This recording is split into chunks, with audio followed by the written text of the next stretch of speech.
Are you having an issue in which there is a yellow border around your screen when OBS is opened? Well, in this video, I'll show you how to fix that exact problem in two methods. First method.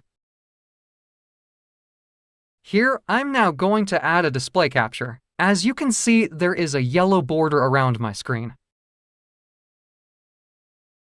To fix this issue, the first thing you can do is click on the Properties option. From the drop-down menu, you have to select this option. If this method does not work for you, then you can try the next one. Second method. First, you're going to need to open up the settings. And then from the side, click on Privacy and Security. From there, scroll down to the bottom till you see Screenshot Border.